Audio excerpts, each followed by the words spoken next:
and so articulate that we thought, you're exactly who we need to talk at this rally. So let's give the floor to Rebecca. Hey, thanks. When you were 16 and had your whole life ahead of you, what were your dreams for your future? Okay, can you hear me now? Okay, cool. When you were 16 and had your whole life ahead of you, what were your dreams for your future? I am 16, and there is so much I am excited for. But growing up in the 21st century means I've always known about climate change, always seen it as a dark cloud sitting on the horizon. I love being in nature. I love the feeling of the breeze kissing my skin. I love the strength I feel standing under a towering Douglas fir. But one day last summer, I went for a hike as wildfires raged across our province. The breeze carried smoke, which I knew were the ashes of trees that other people had found peace standing beneath. My friend and I were discussing the hiking trips we could do when we were older and finally independent. But looking around through the smoky air, it occurred to me that this forest may burn down before I was old enough to achieve these plans. I wondered if future generations would be able to walk under trees like these. And thinking about this, I felt scared and confused and frustrated, and I knew I needed to do something. Because nobody dreams of a climate catastrophe. This crisis is the consequence of inertia, of governments and industry refusing to change the way they do things now, regardless of what it means for the future. What they don't understand, What they don't understand is that we don't have a choice about if change is going to come. We have a choice about what that change is going to look like and when it will happen.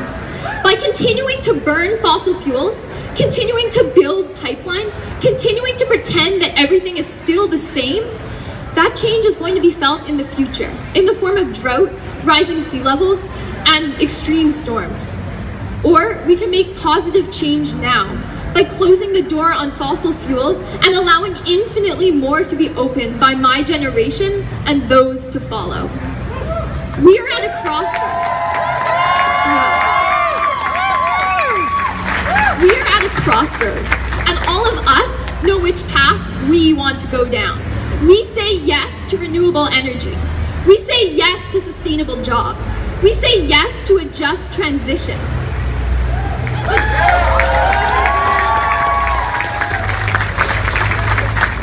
But does our government say yes to these things? In a week, our elected representatives will be returning to the House of Commons after summer recess in their ridings. We are here today to remind them that we demand that this year they show real climate leadership. We demand that they build our future and not a pipeline.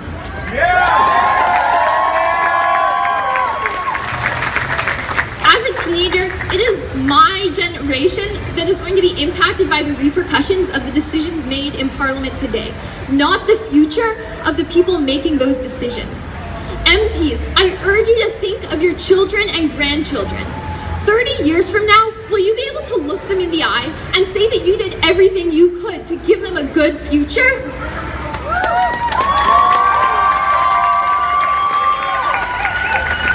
I know that all of us here today will be able to say that. And that's what gives me hope, because I know that even if our government isn't taking the strong action that we need, I know that you all will. I want you to turn to the person standing next to you and smile and thank them for coming here today.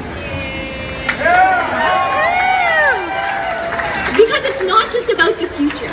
We are here because we have dreams. We're excited about what a post-carbon future will look like.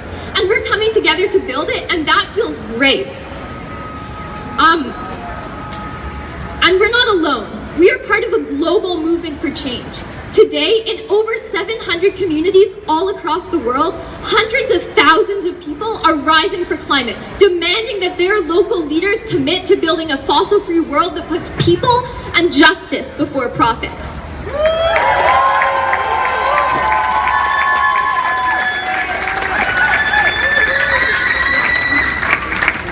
You all inspire me with the action you're already taking to get us to this world. If you're looking for a way to get more involved in this movement, check out all the amazing different groups at the tables over there. For example, I'm involved in an organization called Force of Nature, and we're launching a campaign to get climate champions elected to City Council during the municipal elections occurring this October 20th. We need to make climate action a priority, and what better time to do that than during an election? As a teenager, I can't vote, but I know I can count on all of you to vote, and to vote with their children in mind. We're coming together to create a future we believe in, and that is a powerful feeling, and that's how I know we can win. Today, we're rising for climate, and from here, we're going to soar. Thank you.